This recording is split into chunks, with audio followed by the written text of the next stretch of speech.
Morning, student. In last session, we had discussed about the story of Sakal and Vilas, in which we learned about uh, Sakal. Sakal has had brightest student. He was interested in education. Beside opposite side, Vilas is not interested, and he was suffering with arthritis disease also. Okay, so at the end of the story, Sakal पढ़ाई में भी अच्छा था, health में भी अच्छा था और वो एक बहुत अच्छे जॉब को लग जाता है। बट विलास के साथ में ये होता है कि विलास उसकी मम्मी की तरह उसकी मम्मी के बीमार होने के बाद में वो फिश सेल करता रहता है और जितना लगभग उसकी मम्मी अर्न करती थी उतना ही वो भी अर्न करता था। ठीक है, तो इसके अलावा भी हमने पढ़ा था marketable activities, non marketable activities, जिसे हम economic activity, non economic activity बोलते हैं।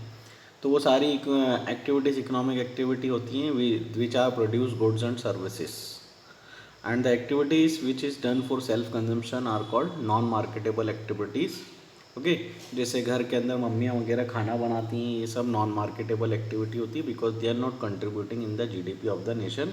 It does not provide any kind of goods and services for the other or for nation. Got it? Now today we are going to learn quality of population. Today we are going to learn quality of population. Quality of population. So here the quality of population depend on literacy rate. Every country have same issues. Okay, if you want to increase your quality of population, you need to increase your literacy rate as well as the health of a person, health of the population, indicated by life expectancy and life formation acquired by the people of the country. दो तरीके होते हैं जिससे आप quality of population को आप measure कर सकते हो. One is literacy rate of the nation, second one is health of a person. Got it? The quality of the population ultimately decides the growth rate of the country. जितने अच्छा quality of population होगा उतना ही अच्छा आपकी country का growth rate होगा. So literacy and healthy population are an assets. Simple, अगर आप पढ़े लिखे हो, आप हेल्दी हो, तो आप देश की संपत्ति है. लेकिन आप पढ़े लिखे नहीं हैं, आप अनहेल्दी हैं, तो आप देश पर लाइबिलिटी हैं, देश पर बर्डन है, आप आपकी फैमिली पर बर्डन है. ठीक है, सपो आप जैसे अभी आप लोग सब पढ़ाई कर रहे हैं, आप सब फ्यूचर में लिटरेट हो जाएंगे, आप सब हेल्दी रहेंगे, आप खुद का काम करेंगे, जॉब करेंगे, अर्न करेंगे. इट मीन्स आप किसी पे बर्डन नहीं हो और उल्टा आप इकोनॉमी के गुड्स एंड सर्विसेज में कंट्रीब्यूशन करेंगे. बट इट सो अगर आप लिटरेट हो, हेल्दी हो, तो आप देश के लिए असेट्स हो. लेकिन आप इलिटरेट हो, आप हेल्दी नहीं हो, तो आप देश के लिए लाइबिलिटी हो, देश के लिए बर्डन हो, आपकी फैमिली के लिए बर्डन हो. So let us come to the first point, education. हमने स्टोरी के अंदर ही देखा था, in the story of Sakal and Vilas, one student has very interested, Sakal has very interested in education, but Vilas has not interested in education. And what was the result of their interest? One got a good job in a computer software company, and one is not able to get any kind of job. Even he is not able to do any job in the market. Vilas. Okay. So what he has done? He is doing the work which is done by his mother. Okay. तो दोनों में education का देखो कितना difference है कि एक बच्चा एजुकेटेड था, दूसरा अनएजुकेटेड था. ठीक है, एजुकेटेड वाले को अच्छी नौकरी मिल गई, अच्छा प्रमोशन मिल गया, सारी चीज़ें हो गई. अनएजुकेटेड वाला वहीं की वहीं रहा, आज भी वो फिश सेल करता रहा. Got it? So Sakal education in the initial year, Sakal in the initial years of his life bore him the fruits in the later years in terms of a good job and salary. Simple है, आप लोग भी आप सब पढ़ाई कर रहे हैं, आपके पापा मम्मी ने आपके पढ़ाई पर इन्वेस्टमेंट किया है, इसे खर्चा नहीं बोलते हैं. The expenses which is beard by your parents on your education, that is not called expenditure, that is called investment. ये इन्वेस्टमेंट उनका कब अच्छा रिटर्न देगा? जब आप लोग अच्छा पढ़ोगे, जब आप लोग फ्यूचर में अच्छे जॉब करोगे, वो जॉब से मिलने वाला ही आपका सैलरी वगैरह जो भी है, ये आपका क्या बनेगा, रिटर्न बनेगा। Okay, we saw education was an important input for the growth of सकल. It opened new horizon for him, provided new aspiration and developed values of life. Not only for Sakal, education contributes towards the growth of the society, also it enhances the national income, cultural richness, richness and increases the efficiencies of governance. There is a provision made for providing universal access, retention and quality in elementary education with a special emphasis on girls. आप देखते हैं girl child के लिए काफ़ी government काफ़ी promotion करती है, because हमारी कंट्री में, ठीक है, गर्ल एजुकेशन को इतना प्रमोट नहीं किया जाता था किसी समय में. Nowadays it is similar to boys also. ठीक है, जितनी अपॉर्चुनिटी गर्ल्स के लिए अवेलेबल है उतनी ही अपॉर्चुनिटी बॉयज़ के लिए भी अवेलेबल होती है. बट फिर भी आज भी हमारे देश में काफ़ी बैकवर्ड एरियाज़ हैं जहाँ पर गर्ल्स चाइल्ड का एजुकेशन को प्रमोट नहीं किया जाता है. तो सबसे पहला काम गवर्नमेंट ने गर्ल्स चाइल्ड के एजुकेशन पर ही उन्होंने एम्फसाइज़ करा, उस पर ध्यान दिया. There is also an establishment of pace setting of schools like Navodaya Vidyalaya. Government ने किनको सेटअप किया? हिंदुस्तान में जो सबसे बड़ा प्रॉब्लम था वो शहरों में प्रॉब्लम नहीं था. शहर में जो सबको अच्छा एजुकेशन मिल रहा था, सब कुछ मिल रहा था. प्रॉब्लम थी जो ग्रामीण, जो रूरल एरियाज़ थे. तो रूरल एरियाज़ में ही गवर्नमेंट ने हर डिस्ट्रिक्ट में नवोदय विद्यालय सेटअप किया. अपने वहाँ भी अगर आप किसी को नॉलेज हो तो मानपुर के अंदर एक NVS है, नवोदय विद्यालय है. ठीक है, इसके लिए हर साल एंट्रेंस वगैरह होता है, फॉर्म भरना पड़ता है. After 5th class you will get admission there. Okay, so vocational streams have been developed to equip large number of high schools students with occupations related to knowledge and these skills. The plan outlay on education has increased rupees 151 crore in the first plan to rupees 3766.90 crore in the 11th plan. आप first plan देख सकते हैं. First plan था 1951 में. Okay, और उसके बाद में आपका 11th प्लान कब आया? नियरली 2010 to 15 में आया, 15-16 में. ठीक है, तो पहले अपन ने खर्चे कितने किए थे? देखो, एजुकेशन पर 151 करोड़ का बजट बना था फर्स्ट प्लान के अंदर, और वो बढ़कर 11th प्लान में 3766, इट मीन नियरली 3767 करोड़ हो गया 11th प्लान में.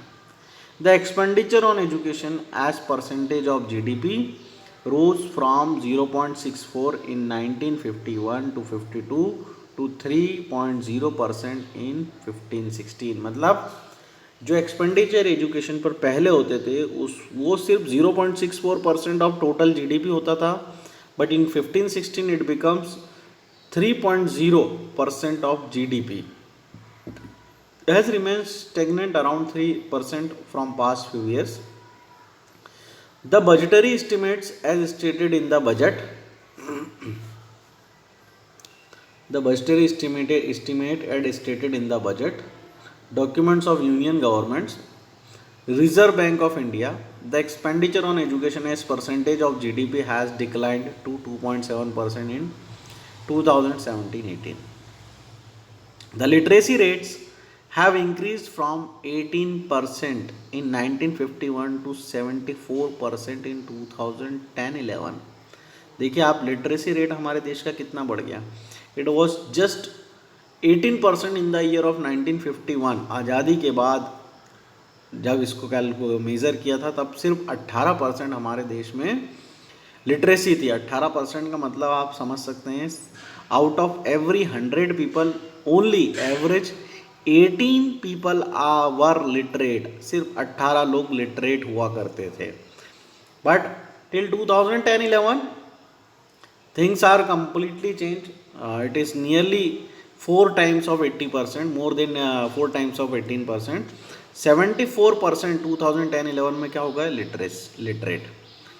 ओके, मतलब 100 लोगों में से 74 लोग 2010-11 में पढ़े लिखे हो गए। Literacy is not only a right, it is also needed if the citizens are to perform their duties and enjoy their rights properly. However, a vast difference is noticed across different sections of the population.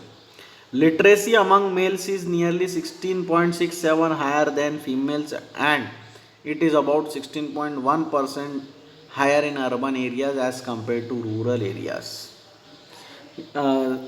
This problem still going in the our country कि rural areas में आज भी जो girl child है उनको education के लिए promote नहीं किया जाता है। हालांकि गवर्नमेंट ने काफ़ी सारे स्कीम्स वगैरह तैयार किए हैं, उसका रिजल्ट धीरे धीरे हमारे देश को मिल भी रहा है। काफ़ी जगह गर्ल्स वगैरह ने एजुकेशन वगैरह को आगे हायर एजुकेशन के लिए बढ़ाया करा है अभी भी। लेकिन क्या होता है, गर्ल्स वगैरह 5th पढ़ती हैं, 8th पढ़ती हैं, रूरल प्लेसेस में कई जगह ज़्यादा से ज़्यादा 10th पढ़ता है, उसके बाद में गांव में अब भी जल्दी शादी वगैरह कई जगहों पर कर देते हैं, तो इस कारण वो आगे अपनी पढ़ाई कंटिन्यू नहीं कर पाती।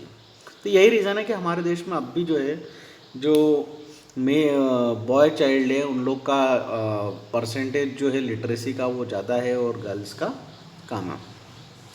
इन 2011 literacy rate varied from 94% in Kerala to 62% इन बिहार। केरला के अंदर आज भी ठीक है नियरली 95-97% लिटरेसी रेट है। 62% इन बिहार, मतलब देखिए आप केरला में तो अब भी नियरली 96-97% है राइट नाउ वहाँ का लिटरेसी रेट, और बिहार का 62% है। The primary school system has expanded over 8.41 lakh in 2015-16. Unfortunately, the huge expansion of schools has been diluted the poor quality of schooling and high dropout rates. Sarva Shiksha Abhiyan is a significant step towards providing elementary education to all children in the age group of 16 to 14 years by 2010, जिसे हम बोलते हैं right to education. सर्व शिक्षा अभियान को क्या बोला गया है? राइट टू एजुकेशन एक्ट, जिसके अंदर हर स्कूल के अंदर उसकी जो इनिशियल क्लास होती है उसके अंदर एक कोटा डिसाइड होता है 20%, 25%, वट एवर इज़ देयर। उसमें जो इसका लॉटरी सिस्टम वगैरह रहता है, आरटीई के थ्रू, एमपी ऑनलाइन वगैरह जो आपने सुन रखा है, उसके थ्रू फॉर्म वगैरह निकलते हैं। अब भी इसके फॉर्म निकले हुए हैं, ठीक है, 25 जुलाई इसकी आखिरी तारीख है। तो those who are not financially not sound, they are not able to afford good schools for their children, so with the help of this okay right to education act they can afford such kind of schools. हर school में initial class में ये school में इसमें admission मिलता है। और till 14 years, okay, government paid for your education. It means you will get free of cost education. आपको फ्री में एजुकेशन का मौका मिलता है। और अभी गवर्नमेंट इस एक्ट पर, राइट टू एजुकेशन एक्ट पर काम कर रही है। अभी सिर्फ 8वीं तक का आपको एजुकेशन फ्री दे रही है टिल 8th क्लास, लेकिन गवर्नमेंट इस पर काम कर रही है और गवर्नमेंट इस टिल 8th क्लास को गवर्नमेंट बढ़ाकर इसे कहाँ तक करना चाहती है? टिल 10th क्लास करना चाहती है, 2 साल और बढ़ा देगी। तो it is a time bound initiative of the central government in partnership with the states, the local government and the community for achieving the goal of universalization of elementary education. Along with it, bridge courses and back to school camps have been initiated, increase the enrollment in elementary education. अब क्या हुआ, free education होने क्या हुआ, इससे number of registration बढ़ जाते हैं, एलिमेंट्री एजुकेशन वगैरह में ज़्यादा लोग इसके अंदर इन्वॉल्व हो जाते हैं, इनरोलमेंट बढ़ जाते हैं।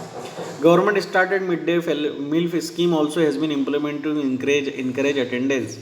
तो गवर्नमेंट स्कूल वगैरह में अटेंडेंस को इनकरेज करने के लिए गवर्नमेंट ने क्या करा है, मिड डे मील फैसिलिटी भी शुरू करा है, जिस कारण कई बच्चे जो गाँव में रहते हैं वो इसी लालच से कि वहाँ पे खाने पीने को मिलेगा, उनके पेरेंट्स वगैरह नौकरी धंधे पे चले जाते हैं, उनके पेरेंट्स को मालूम होता है कि हमारा बच्चा स्कूल जाएगा तो उसका वहाँ पे हमें खाने पीने का टेंशन नहीं है, तो इस कारण क्या अटेंडेंस भी बढ़ जाती है। These policies could add to the literate population of India. और ये जो पॉलिसीज़ होती हैं, सर्व शिक्षा अभियान या फिर मिड डे मील फैसिलिटी, ये कहीं ना कहीं हमारे देश के लिटरेसी रेट को बढ़ाने में हेल्प करता है। 12th plan endeavor to raise the country's gross enrollment ratio higher education in the age group of 18 to 23 years to 25.2 by 2017-18 and to reach the target of 30% by 2021, which would be broadly in line with world average.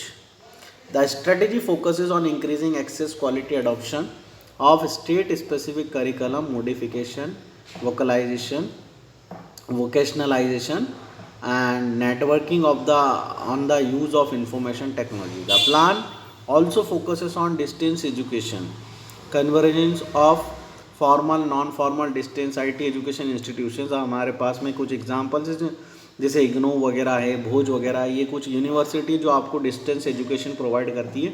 अगर आप नौकरी पेशे वगैरह में या फिर आपके पास में कॉलेज वगैरह आपके आसपास नहीं, आप ऐसे ग्रामीण एरिया वगैरह में रहते हैं, तो आप इन इग्नू वगैरह जैसे सेंटर से, डिस्टेंस लर्निंग सेंटर से आप अपने कोर्स वगैरह कर सकते हैं। Here are some number of institutions of higher education enrollment and faculties are given. Now, till 2018-19 we have given information here. Okay, so here in 50-51 there were number of colleges 750 and number of universities was 30 and the student was 263,000 and teachers in universities and colleges for 24,000. But now in 17-18 things are completely changed. Number of colleges 41,012, number of universities 851, the students 3,66,42,378, and number of teachers in universities and college 12,84,957, and in last 18-19 number of universities is increased up to 9,911 universities. Okay, so as time is passes, number of colleges is also increases, number of students is increases, number of teachers also increases.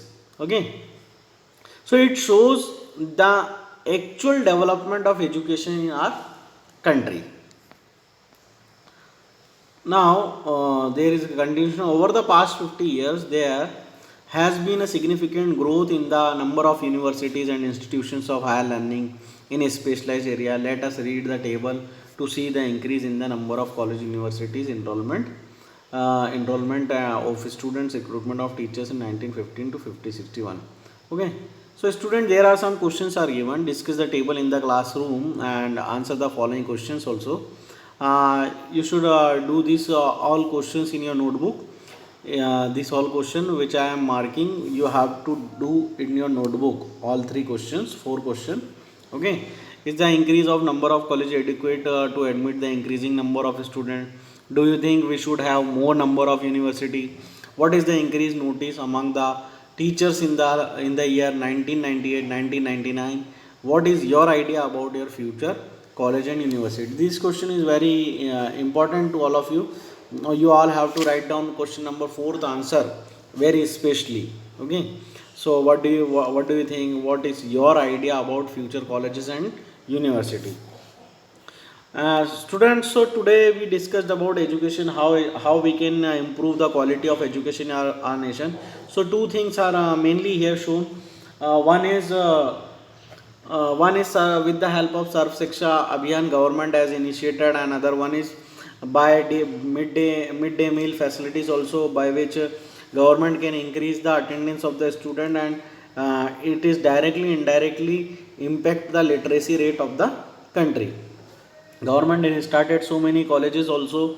Okay, government recruited so many teachers also, which can be help in the increasing in the literacy rate of the nation. So tomorrow we'll start another topic which help in